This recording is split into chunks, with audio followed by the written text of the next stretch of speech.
Welcome students. कल की lecture में मैंने आपको बतलाया था कि ये फोर्स ऑफ फ्रिक्शन होता क्या है। ठीक है, आज हम लोग जानेंगे कि फोर्स ऑफ फ्रिक्शन का कारण क्या है। तो कॉज ऑफ फ्रिक्शन ये मेरा टॉपिक है अभी का। ठीक है, पहले इसको डिस्कस कर लेते हैं, फिर आगे की कार्रवाई करेंगे। तो सपोज करो कि ये एक टेबल है, टेबल के सरफेस के ऊपर एक बुक रखा हुआ है। ठीक है, ये बुक की लोअर सरफेस है जिसको मैं अलग से करके दिखा रहा हूँ, टेबल से है। तो ये टेबल के कांटेक्ट में।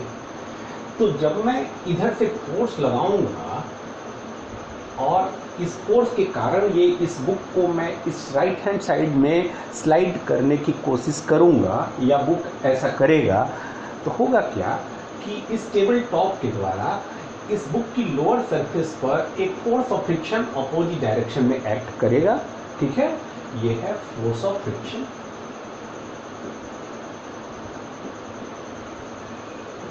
ठीक है, जो कि विरोध करेगा अप्लाइड फोर्स इस डायरेक्शन में, और जो फ्रिक्शनल फोर्स है वो टेंजेंशियली सरफेस के लॉन्ग अपोजिट डायरेक्शन में, जिसकी वजह से ये मोशन रेसिस्ट होगा, मोशन अपोज होगा इस मोशन का। अब ये जानते हैं कि इस अपोजिशन का कारण क्या है। ठीक है, यहाँ पर तुम्हें ये दोनों सरफेसेस काफ़ी स्मूथ लग रहे हैं। बुक का जो लोअर सरफेस है, टेबल टॉप का जो अपर सरफेस है, ये दोनों काफ़ी स्मूथ लग रहे हैं। सिचुएशन ऐसी है कि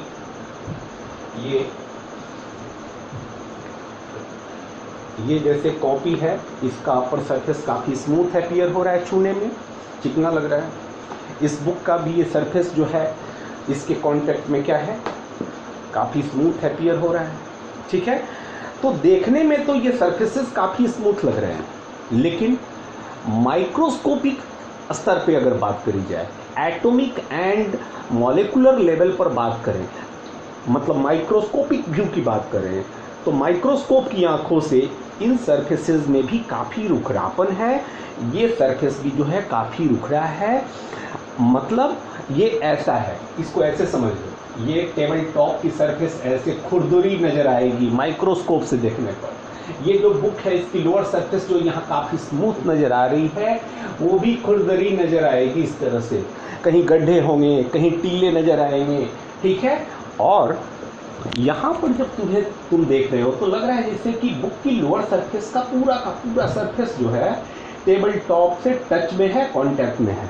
ठीक है, लेकिन माइक्रोस्कोपिकली एटॉमिक या मॉलिक्यूलर लेवल पर अगर हम देखें तो तुम पा रहे हो कि सिर्फ कुछ पॉइंट्स हैं, जैसे एक पॉइंट यहाँ पर, एक पॉइंट यहाँ पर, ये कुछ ऐसे पॉइंट्स हैं जिन पॉइंट्स पर ये बुक की लोअर सरफेस जो है, मैं ये नहीं कर रहा हूँ कि ये 4 ही पॉइंट्स होंगे, ऐसे और भी बहुत सारे 4 पॉइंट और बहुत सारे पॉइंट्स हो सकते हैं, क्योंकि 3 डायमेंशनली तो मैं दिखा नहीं पा रहा हूँ। समझाने के लिए आपको कुछ पॉइंट्स में दिखा रहा हूँ, जैसे ये वाला पॉइंट, ये वाला पॉइंट, ये पॉइंट, ये सभी पॉइंट्स जो हैं, ये कुछ पॉइंट्स ऐसे हैं जहां पर बुक की लोअर सरफेस एटॉमिक या मॉलिक्यूलर लेवल पर क्या है, टेबल टॉप के एटम या मॉलिक्यूल के साथ संपर्क में है और डायरेक्ट कांटेक्ट में है। वरना ज़्यादातर पोर्शन जो है बुक की लोअर सरफेस का वो कांटेक्ट में नहीं है, वो टच नहीं कर रहा है एटॉमिक या मॉलिक्यूलर लेवल पर टेबल टॉप को। जैसे देखो, ये बीच की जो ये पूरी स्पेसिंग है, खाली जगह, कहीं कोई कांटेक्ट नहीं है बुक का टेबल के साथ, यहाँ भी कोई कांटेक्ट नहीं है, यहाँ बीच में गैप दिख रहा है आपको। सिर्फ कुछ पॉइंट्स पर ये एटॉमिक या मॉलिक्यूलर लेवल पर बुक की सरफेस जो है टेबल टॉप की सरफेस के साथ कांटेक्ट में है। ठीक है, इन सभी पॉइंट्स को यदि एक जगह इकट्ठा कर दिया जाए तो इनकी टोटल एरिया वेरी स्मॉल आती है, नेग्लिजिबली स्मॉल आती है। तो प्रैक्टिकली ऐसा लगता है हमें कि ये बुक का जो है इतना सरफेस जो है कांटेक्ट में है इस कॉपी के, लेकिन ऐसी कोई बात नहीं है।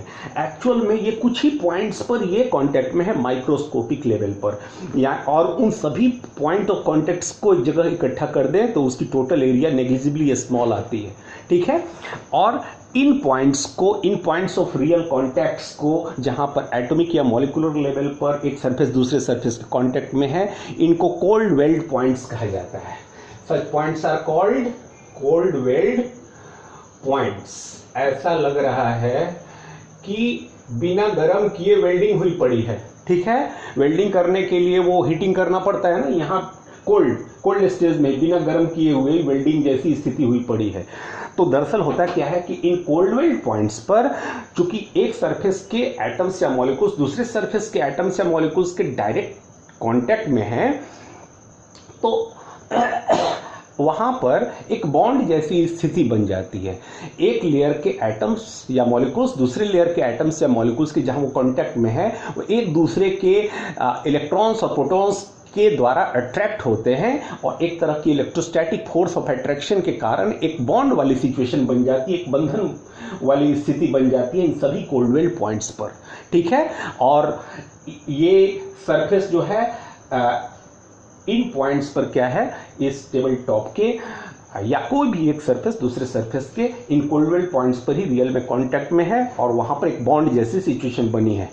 और जब हम इसको स्लाइड करने की कोशिश करते हैं एक सरफेस को दूसरे सरफेस पर, तो ये जो बॉन्ड्स हैं ये उसका अपोज करते हैं। यहाँ पर तो ये एक तरह से वेल्डिंग जैसी हुई पड़ी है स्थिति, तो जब हम इधर से इसको पुश करेंगे, इसको स्लाइड करने की इधर कोशिश करेंगे, तो ये जो पॉइंट्स पर जो बॉन्ड जैसा इस सिचुएशन है, इंटरमॉलिकुलर इंटरलॉकिंग जो हुई पड़ी है, इंटर एटॉमिक इंटरलॉकिंग जो हुई पड़ी है, टू सरफेसेस के एटम्स और मॉलिक्यूल्स के बीच जो बॉन्डिंग हुई पड़ी है, वो बॉन्ड क्या करता है, इसके स्लाइडिंग का अपोज करता है और इसी कारण अपोजिट डायरेक्शन में एक फोर्स लगता है और इस फोर्स को हम फोर्स ऑफ फ्रिक्शन कहते हैं, ठीक है।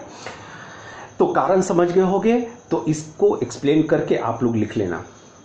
अब बात करते हैं हम टाइप्स ऑफ फ्रिक्शन की। तो 3 प्रकार के फोर्स ऑफ फ्रिक्शन होते हैं। पहला स्टैटिक फ्रिक्शन, दूसरा डायनेमिक फ्रिक्शन और तीसरा रोलिंग फ्रिक्शन, ठीक है। तो कॉज ऑफ फ्रिक्शन मैंने डिस्कस कर दिया। अब टाइप्स ऑफ फ्रिक्शन की हम बात कर लें। तो types of friction, types of friction, तो फर्स्ट इज स्टैटिक फ्रिक्शन, बाद में इसको एक्सप्लेन करेंगे, पहले टाइप्स लिख दे हम। दूसरा डायनेमिक और काइनेटिक और स्लाइडिंग फ्रिक्शन और स्लाइडिंग फ्रिक्शन और स्लाइडिंग फ्रिक्शन, ठीक है। और तीसरा है रोलिंग फ्रिक्शन, रोलिंग फ्रिक्शन, ठीक है। तो 1 बाय 1 तीनों को एक्सप्लेन करते हैं। सबसे पहले स्टैटिक फ्रिक्शन की बात करते हैं। तो सबसे पहले स्टैटिक फ्रिक्शन की बात, राइट। तो दो सरफेसेस के बीच स्टैटिक फ्रिक्शन का फोर्स तब लगता है जब एक सरफेस पर दूसरा सरफेस सिर्फ स्लाइड करने की कोशिश कर रहा है बट एक्चुअल में स्लाइड नहीं कर रहा है, ठीक है। मैंने कल भी बताया था कि फोर्स ऑफ फ्रिक्शन दो सरफेसेस के बीच तब भी एक्ट करता है जब स्लाइड होने की एक सरफेस की दूसरे पर टेंडेंसी भी हो तो भी फोर्स ऑफ फ्रिक्शन एक्ट करता है, ठीक। और स्लाइड करे तब तो फोर्स ऑफ फ्रिक्शन एक्ट करता ही करता है। लेकिन स्टैटिक फोर्स ऑफ फ्रिक्शन जो है ये तब एक्ट करता है टू सरफेसेस के बीच opposite to the tendency of motion of one surface, जब एक सरफेस पर हम कुछ फोर्स लगा करके उसको स्लाइड कराने की कोशिश करते हैं। जैसे मान लो इस सरफेस पर, इस कॉपी की अपर सरफेस पर, इस बुक की जो लोअर सरफेस है, ये अब मैंने यहाँ से फोर्स लगाना शुरू किया। सपोज करो कि 5 न्यूटन का जब मैं फोर्स लगाऊंगा तो ये एक्चुअल में स्लाइड करने लगेगा, राइट। क्या होगा यदि 1 न्यूटन का मैं फोर्स लगाऊं? ये तय है कि ये स्लाइड नहीं करेगा, ठीक है। लेकिन क्या फोर्स ऑफ फ्रिक्शन एक्ट करेगा? बिल्कुल करेगा, क्योंकि जब तक हमने फोर्स नहीं लगाया था तो इन दोनों सरफेसेस के बीच किसी प्रकार का फोर्स ऑफ फ्रिक्शन नहीं है। लेकिन एक बार जब हमने कुछ फोर्स लगा दिया, भले ही 1 न्यूटन का लगाया, जिसके कारण भले ही ये स्लाइड नहीं कर रहा है, लेकिन ये चेष्टा कर रहा है, ये चाहता है, इसकी टेंडेंसी हो गई अब स्लाइड करने की, ठीक है। तो 1 न्यूटन के फोर्स पर भले ही ये स्लाइड न करे, लेकिन स्लाइड होने की टेंडेंसी बन गई है। इसीलिए इन दोनों सरफेसेस के बीच इस सरफेस के द्वारा इस बुक की लोअर सरफेस पर अपोजिट डायरेक्शन में एक फोर्स ऑफ फ्रिक्शन लगाया जाएगा और वो फोर्स ऑफ फ्रिक्शन जो है सेल्फ एडजस्टेबल नेचर का होता है। वो अपनी वैल्यू को according to the applied force adjust कर लेता है। इक्वलाइज कर लेता है। जैसे हमने यहाँ पर 1 न्यूटन का फोर्स लगाया है, तो यहाँ जो इस सरफेस के द्वारा इस सरफेस पर अपोजिट डायरेक्शन में जो फोर्स ऑफ फ्रिक्शन लगाया जाएगा, इसकी वैल्यू भी 1 न्यूटन की हो जाती है। नतीजा, अब इस बुक पर 2 फोर्सेस लग रहे हैं। एक अप्लाइड फोर्स जो कि इसको दाहिनी ओर ले जाना चाहता है, नीचे लगने वाला फोर्स ऑफ फ्रिक्शन वो भी 1 न्यूटन का, सेल्फ एडजस्टिंग होने के कारण उसने अपनी वैल्यू को अप्लाइड फोर्स के इक्वल कर लिया है और वो अपोजिट डायरेक्शन में लग रहा है।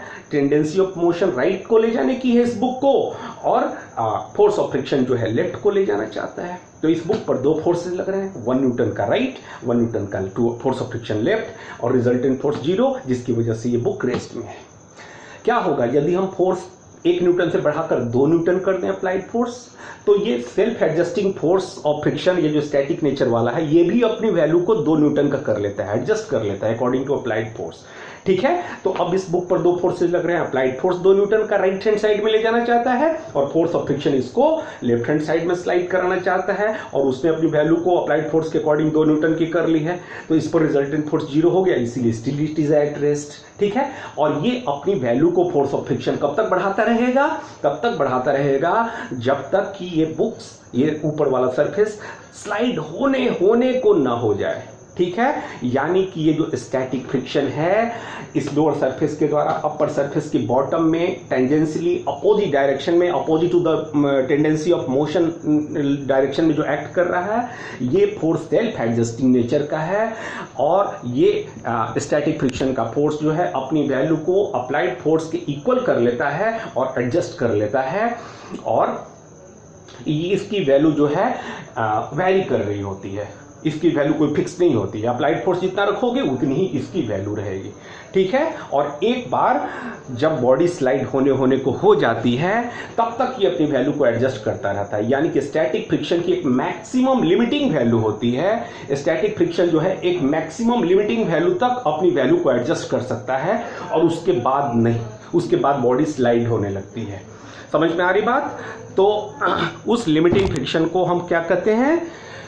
एफ लिमिट लिखते हैं, या स्टैटिक फोर्स ऑफ फ्रिक्शन की मैक्सिमम वैल्यू से डिनोट करते हैं। What is this?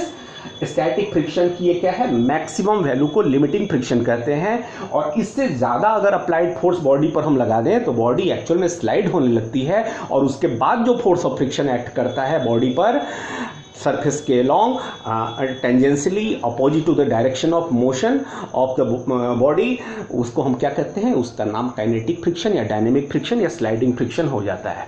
तो ये स्टैटिक फ्रिक्शन हुआ क्या? डिफाइन कैसे करोगे? तो ऐसे डिफाइन करोगे कि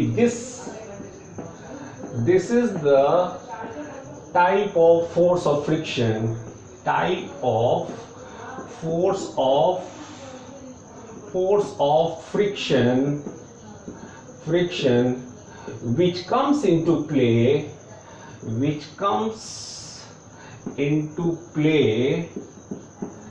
and acts tangentially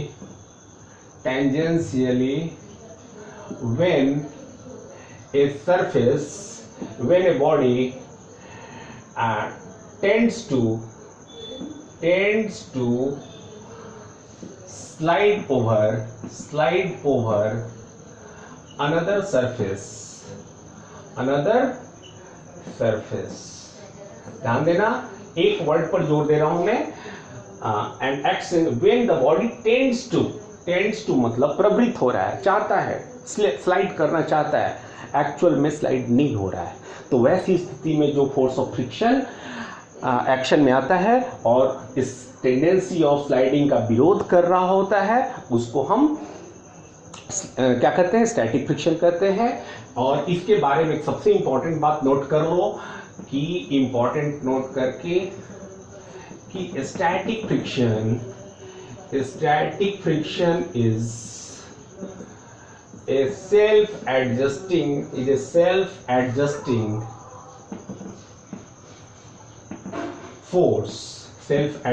force which adjusts its value, जो अपनी वैल्यू को एडजस्ट करता रहता है according to the applied force, according to the applied force. और कब तक?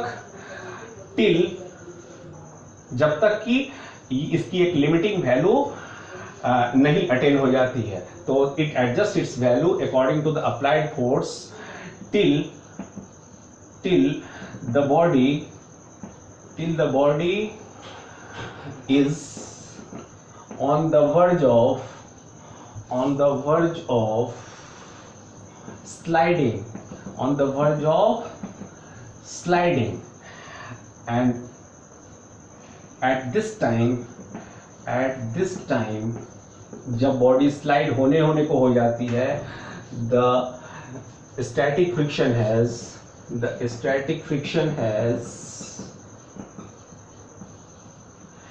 its maximum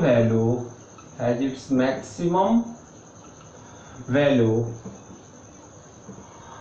called denoted by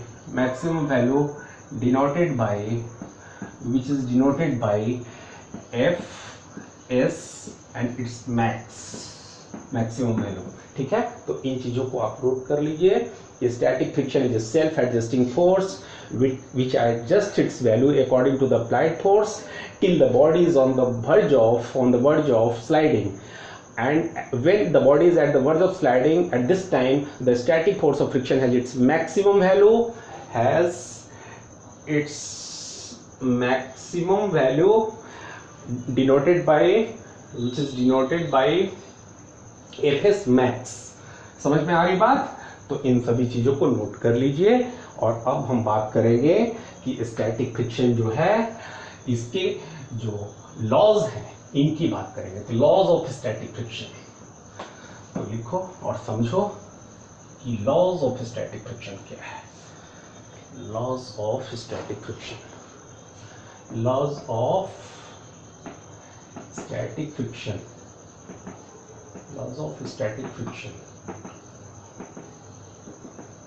ठीक है.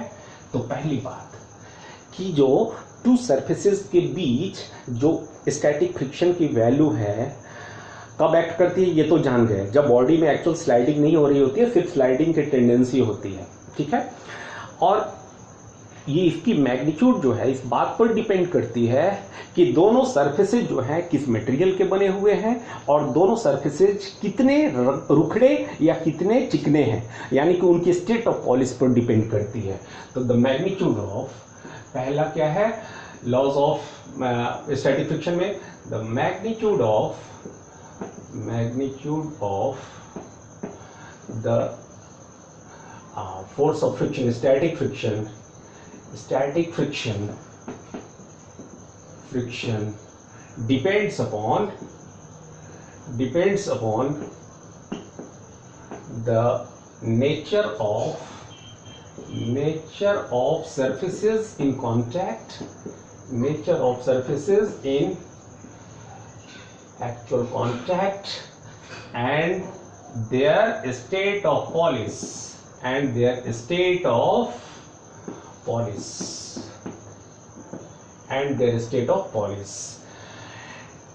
ठीक है. उनकी स्टेट ऑफ पॉलिश पर डिपेंड करती है कि वो कितने चिकने हैं, कितने रुखड़े हैं. जितने स्मूथ होंगे उतनी कम फोर्स ऑफ फ्रिक्शन होगी, कॉमन सेंस की बात है. और जितने रुखड़े होंगे उतनी अधिक फोर्स ऑफ फ्रिक्शन होगी. ठीक है. और दूसरी बात ये कि ये जो फोर्स ऑफ लिमिटिंग फ्रिक्शन है ये टेंजेंशियली एक्ट करता है. जो सरफेस स्लाइड करना चाहती है उस पर टेंजेंशियली अपोजिट डायरेक्शन में एक्ट करता है. It acts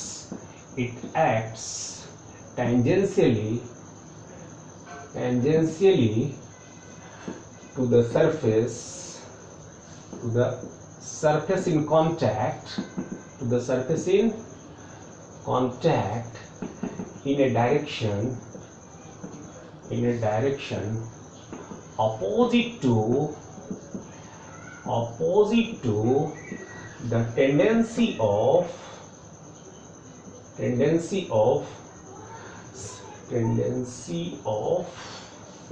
sliding. ठीक है.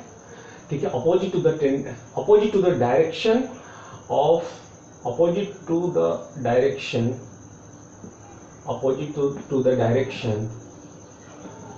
in which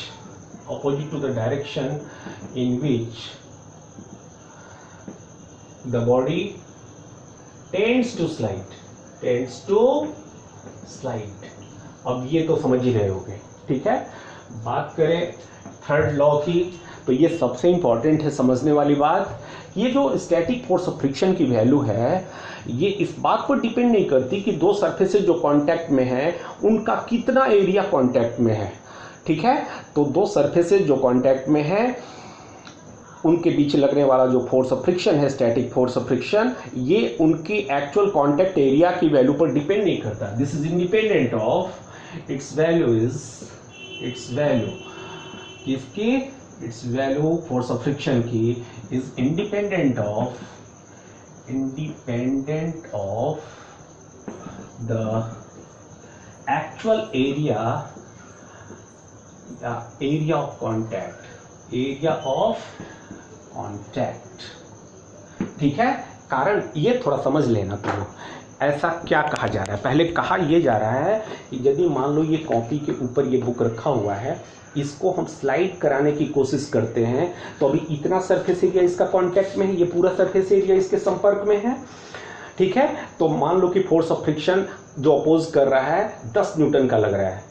इसको स्लाइड इसलिए नहीं करा रहा हूं क्योंकि स्टैटिक फ्रिक्शन की बात हो रही है, तो फोर्स लगा रहे हैं, स्लाइड होने की कोशिश कर रहे हैं, लेकिन अब स्लाइड होने को है, उस समय जो maximum force of friction limiting value के बराबर लग रहा होगा स्टैटिक नेचर वाला, उसकी वैल्यू सपोज करो कि 10 न्यूटन का फोर्स ऑफ फ्रिक्शन लग रहा है। तो जब ये सरफेस को डबल कर दें हम और अब स्लाइड करने की कोशिश करें, तो कॉमन सेंस ये कहता है कि एरिया चूंकि डबल हो गई है तो डबल फोर्स ऑफ फ्रिक्शन लगना चाहिए, लेकिन ऐसा नहीं है। ऐसा नहीं होता कि फोर्स ऑफ फ्रिक्शन जो है, चाहे वो स्टैटिक फ्रिक्शन की लिमिटिंग वैल्यू हो, चाहे आगे देखोगे डायनेमिक फ्रिक्शन में भी, वो सरफेस एरिया के कांटेक्ट पर उसकी एरिया की वैल्यू पर डिपेंड नहीं करता है, ठीक है। क्यों?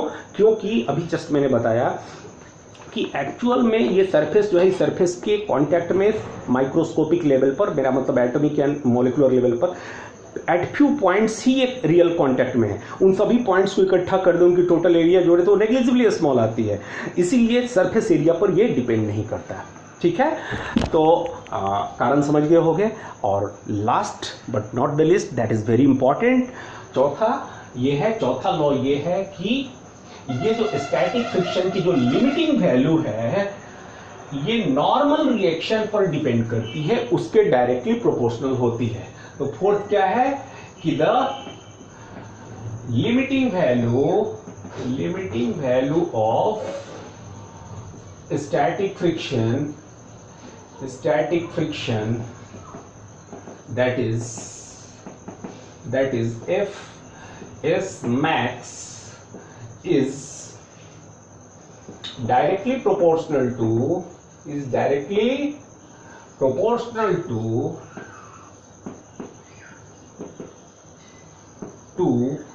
the normal reaction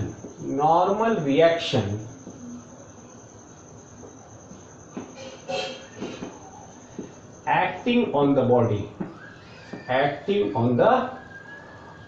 जरा इसका मतलब समझ लो। मान लो कि ये टेबल टॉप है, इस टेबल टॉप पर इसकी सरफेस पर एक बुक रखा हुआ है, ठीक है। इसका कुछ मास होगा, उस मान लो m मास है, तो ये mg फोर्स से m मास है, तो mg फोर्स से टेबल टॉप पर लगा रहा होगा डाउनवर्ड डायरेक्शन में इसकी वेट के कारण, ठीक है। ये हो गया एक्शन, ये कंप्रेस करने की कोशिश करेगा इस टेबल टॉप को डाउनवर्ड डायरेक्शन में अपने वेट के कारण। एज ए रिएक्शन ये टेबल टॉप भी क्या करेगा, इस पर एक नॉर्मल रिएक्शन का फोर्स लगाएगा, ठीक है, जो कि यहां पर क्या होगा, N=mg होगा, ठीक है। और अगर हम इधर से स्लाइड करने की कोशिश करते हैं इस ब्लॉक को राइट हैंड साइड में, तो यहां पर ये फोर्स ऑफ फ्रिक्शन इधर की ओर एक्ट करेगा, इस लोअर सरफेस पर, इस बुक की लोअर सरफेस पर इस टेबल टॉप के द्वारा फोर्स ऑफ फ्रिक्शन इधर की ओर अप्लाई किया जाएगा।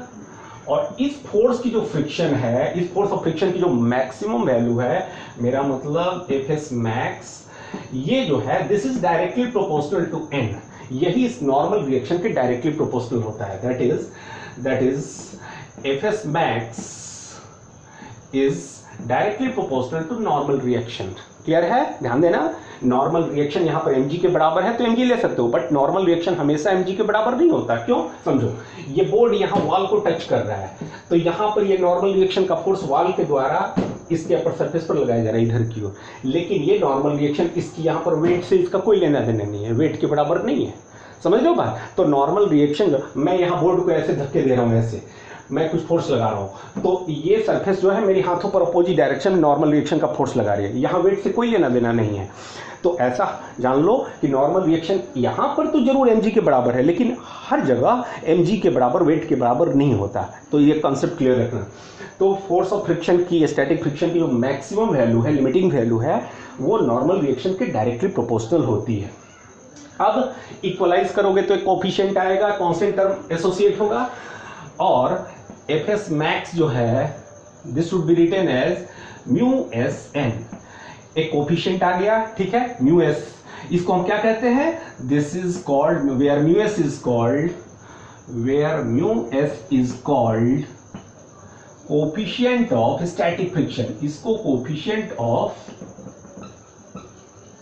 स्टैटिक फ्रिक्शन कहा जाता है, स्टैटिक फ्रिक्शन। और इसी की जो वैल्यू है वो पेयर ऑफ सरफेस पर डिपेंड करती है, उसके नेचर पर डिपेंड करती है, और दो सरफेसेस के बीच की स्टेट ऑफ पॉलिश पर, वो कितने चिकने हैं कितने रुखड़े हैं उस पर डिपेंड करती है। चिकने होंगे तो म्यू की वैल्यू कम होगी, और रुखड़े होंगे तो म्यू एस की वैल्यू ज़्यादा होगी, ठीक है। तो म्यू एस वाला टर्म आता है, और ये आपका एक फॉर्मूला हो गया जिसका प्रॉब्लम सॉल्विंग में हम काफ़ी इस्तेमाल करेंगे। तो फोर्स ऑफ स्टैटिक फ्रिक्शन की मैक्सिमम वैल्यू जो है वो म्यू एस टाइम्स एन होती है। जो भी प्रॉब्लम आपको दिया जाएगा उसमें आपको म्यू एस की वैल्यू एक गिवन पेयर ऑफ सरफेस के लिए वो गिवन होगा, ठीक है। या फिर हो सकता है आपसे म्यू एस निकालने को पूछ दिया जाए, आपको एन मालूम हो, फोर्स ऑफ फ्रिक्शन किसी तरह पता हो, और आपसे म्यू एस पूछ दिया जाए तो कैसे करोगे? इस इक्वेशन नंबर 1 में म्यू एस की वैल्यू कितनी हो जाएगी? F S max upon normal reaction, ठीक है। तो आप इस तरह से आप इस कोफिशिएंट ऑफ स्टैटिक फ्रिक्शन की वैल्यू निकाल लोगे। इसकी कोई यूनिट नहीं होती है, क्योंकि फोर्स ऑफ फ्रिक्शन इसकी unit newton, normal reaction is also a force, इसकी भी unit newton, newton newton cancel हो गया, तो mu has no unit, mu is unitless quantity. समझ लो बात? अब ऐसे ही जब बॉडी, एक बार बॉडी जो है स्लाइड होनी शुरू हो गई, तो अब बात करते हैं हम स्लाइडिंग फ्रिक्शन, तो भी फोर्स ऑफ फ्रिक्शन लगेगा। तो उस फोर्स ऑफ फ्रिक्शन को हम क्या कहते हैं? स्लाइडिंग फ्रिक्शन कहते हैं, ठीक है। लेकिन उससे पहले एक बात मैं बता दूं, एक ग्राफ में बताऊंगा, उसको ठीक से समझ लो। मैंने बताया कि स्टैटिक फ्रिक्शन जो है वो एक self adjusting force of friction है, और अपनी वैल्यू को एडजस्ट करते रहता है according to the applied force. तो यदि अप्लाइड फोर्स और फोर्स ऑफ फ्रिक्शन के बीच ग्राफ प्लॉट करें हम, तो ग्राफ बिटवीन, ये ग्राफ बड़ा इंपॉर्टेंट है, graph between applied force and force of friction, दोनों के बीच यदि ग्राफ प्लॉट किया जाए तो कैसा ग्राफ होगा? तो ध्यान देना, यदि इधर मैं शो करूं आपको, इधर अप्लाइड फोर्स यदि शो करूं, मैं अप्लाइड फोर्स को इधर शो करूं, और इधर फोर्स ऑफ फ्रिक्शन की बात करी जाए, फोर्स ऑफ फ्रिक्शन इधर ले अलोंग वाई एक्सिस, तो दोनों के बीच का ग्राफ इस तरह का आता है ग्राफ, ठीक है। अब जरा इस ग्राफ को देखो, अप्लाइड फोर्स जैसे जैसे बढ़ाते जाएंगे, स्टैटिक फ्रिक्शन, यहां से यहां तक स्टैटिक फ्रिक्शन एक्ट कर रहा है। ये क्या है? स्टैटिक फ्रिक्शन की लिमिटिंग वैल्यू है, this is the limiting value of F S, maximum value ये है, ठीक है। तो अप्लाइड फोर्स हम बढ़ाते गए, मेरा मतलब कि इस सरफेस पर हम फोर्स बढ़ाते जा रहे हैं, बढ़ाते गए, अभी स्लाइडिंग नहीं शुरू हुई है, यहाँ इतना फोर्स लगाने पर तब जाकर के स्लाइडिंग शुरू होगी। तो यहाँ तक की फोर्स के लिए स्लाइडिंग शुरू नहीं हुई है, तो स्टैटिक फ्रिक्शन जो लग रहा है यहाँ से यहाँ तक स्टैटिक फ्रिक्शन का केस होगा। तो स्टैटिक फ्रिक्शन देखो कैसे अपनी वैल्यू को according to applied force adjust करते जाता है, बढ़ाते जाता है, ठीक है। और कब तक बढ़ाता है? जब अप्लाइड फोर्स इस लिमिटिंग फोर्स ऑफ फ्रिक्शन के बराबर हो जाता है तब तक बढ़ाता है। और उसके बाद क्या होगी, अब जब इससे ज़्यादा फोर्स लगाओगे तो बॉडी एक्चुअल में स्लाइड होने शुरू हो जाएगी, और एक बार बॉडी स्लाइड होने शुरू हो गई ना, उसके बाद जो फोर्स ऑफ फ्रिक्शन एक्ट करता है उसको डायनेमिक फ्रिक्शन या काइनेटिक फ्रिक्शन कहते हैं। और इस काइनेटिक फ्रिक्शन की, ये है काइनेटिक फ्रिक्शन की वैल्यू। और एक बार जब बॉडी स्लाइड होनी शुरू हो जाती है तो उसके बाद जो फोर्स ऑफ फ्रिक्शन एक्ट करता है उसको हम काइनेटिक फ्रिक्शन कहते हैं, राइट। और इस काइनेटिक फ्रिक्शन की वैल्यू स्टैटिक फ्रिक्शन की लिमिटिंग वैल्यू से थोड़ी सी कम हो जाती है, ठीक है। इनर्शिया वाला, इनर्शिया ऑफ रेस्ट टूट गया, ब्रेक हो गया वो इनर्शिया, उसके बाद एक बार बॉडी स्लाइड करने लगी तो फोर्स ऑफ फ्रिक्शन क्या हो जाएगा, कम हो जाता है। और जब तक बॉडी स्लाइड होती रहेगी तब तक इसकी वैल्यू और काइनेटिक फ्रिक्शन की वैल्यू कांस्टेंट रहती है, ठीक है। तो ध्यान से मैं फिर से रिपीट कर दूं, ये स्टैटिक फ्रिक्शन का केस हो गया। स्टैटिक फ्रिक्शन यहां तक रहा, ये इतने अप्लाइड फोर्स के लिए एक सरफेस स्लाइड नहीं कर रही है दूसरे पर, और इतना फोर्स यहां तक स्टैटिक फ्रिक्शन रहा, ये उसकी लिमिटिंग मैक्सिमम वैल्यू है। एक बार बॉडी स्लाइड होनी शुरू हो गई, इतने फोर्स के बाद बॉडी स्लाइड होनी शुरू हो गई, उसके बाद काइनेटिक फ्रिक्शन एक्ट करता है, और उस काइनेटिक फ्रिक्शन की वैल्यू लिमिटिंग फ्रिक्शन से थोड़ी सी कम हो जाती है, और जब तक बॉडी स्लाइड कर रही होती है तब तक इसकी वैल्यू जो है कॉन्स्टेंसी मेंटेन किए रहता है। क्लियर है। अब बात करते हैं काइनेटिक फ्रिक्शन की। तो काइनेटिक फ्रिक्शन दूसरे तरह का जो फोर्स ऑफ फ्रिक्शन है वो क्या करता है कि जब एक बार बॉडी दूसरे सरफेस पर स्लाइड होनी शुरू हो गई तो फोर्स ऑफ फ्रिक्शन जो एक्ट करता है वो काइनेटिक नेचर का होता है। तो दूसरा काइनेटिक फ्रिक्शन या sliding friction, it acts when a surface begins to slide over another surface, when one surface begins to slide over another surface। एक बार ये सरफेस दूसरे सरफेस पर स्लाइड होना शुरू हो गया तो अब यहाँ पर फोर्स ऑफ फ्रिक्शन लगता रहेगा, और उस फोर्स ऑफ फ्रिक्शन को हम स्लाइडिंग फ्रिक्शन कहते हैं, ठीक है। एक बात जान लो, एक बार जब ये बॉडी स्लाइड होनी शुरू हो गई तो क्या हुआ, जो पुराने कोल्डवेल्ट पॉइंट्स पर जहां पर इंटरलॉकिंग हुई पड़ी थी उनको हमने तोड़ दिया, ब्रेक कर दिया, उन बॉन्ड्स को ब्रेक कर दिया। लेकिन जब ये आगे बढ़ता है तो नए नए बॉन्ड्स बनाते रहता है, न्यू एरियाज में, न्यू पॉइंट्स पर न्यू कोल्डवेल्ट पॉइंट्स जन्म लेंगे और वहां पर इंटरलॉकिंग बन जाएगी। फिर लगातार उनको तोड़ते रहना पड़ेगा, उनको तोड़ते रहना पड़ेगा, ठीक है। उन्हीं को तोड़ने में ये फोर्स ऑफ फ्रिक्शन लगता है, उन्हीं का तोड़ना जो है वही रुकावट डालता है।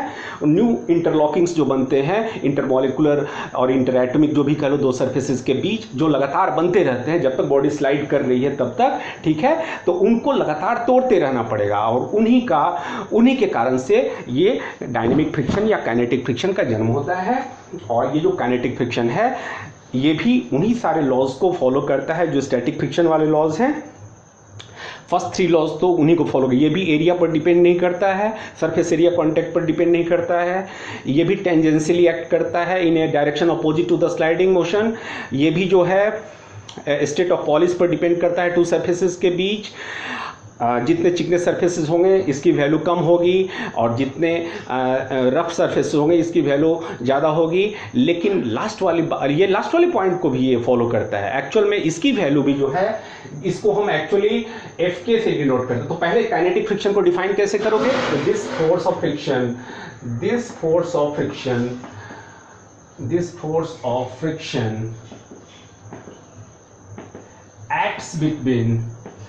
acts between two surfaces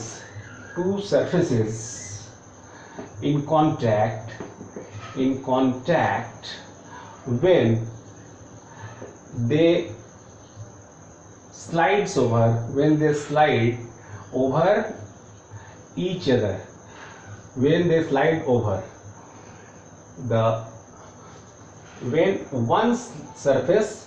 one surface slides over the another one, when one surface slides over the another one, ठीक है, and opposes the sliding motion। कारण इसका भी समझ गए, जब ये आगे बढ़ेगा तो न्यू कोल्डवेल्ट पॉइंट्स बनेंगे, न्यू इंटरमॉलिकुलर इंटरएटॉमिक लॉकिंग पॉइंट्स बनेंगे, फिर से उनको तोड़ना पड़ेगा, फिर न्यू इंटरलॉकिंग पॉइंट्स बनेंगे और ये तोड़ने का सिलसिला बार बार चलता रहेगा। न्यू बॉन्ड्स लगातार बनते रहेंगे जैसे जैसे बॉडी एक सरफेस से दूसरे, एक सरफेस की बॉडी दूसरे सरफेस पर स्लाइड होती रहेगी और लगातार आपको उन बॉन्ड्स को तोड़ते रहना पड़ेगा और नए बॉन्ड्स जो हैं जन्म लेते रहेंगे कोल्डवेल्ट पॉइंट्स के रूप में और वहाँ पर, ठीक है। इसलिए इस फोर्स ऑफ फ्रिक्शन का यही कारण है, ठीक है। अब रही बात कि ये फोर्स ऑफ फ्रिक्शन किस बात पर डिपेंड करता है, तो ये जो काइनेटिक फ्रिक्शन है जिसको हम Fk से डिनोट करते हैं, K मतलब kinetic, it also depends on normal reaction, this is also directly proportional to normal reaction, वही नॉर्मल रिएक्शन जिसकी चर्चा भी हमने की है। तो यहाँ भी इक्वलाइज करोगे तो Fk will be equal to, यहाँ पर कोफिशिएंट ऑफ फ्रिक्शन का नाम बदल जाता है, कोफिशिएंट ऑफ काइनेटिक फ्रिक्शन कहलाता है, ये म्यू के n कहलाता है। समझ लो बात, इस म्यू के को हम क्या कहते हैं, कोफिशिएंट ऑफ काइनेटिक फ्रिक्शन कहते हैं। Where mu K is called coefficient of kinetic friction, clear है।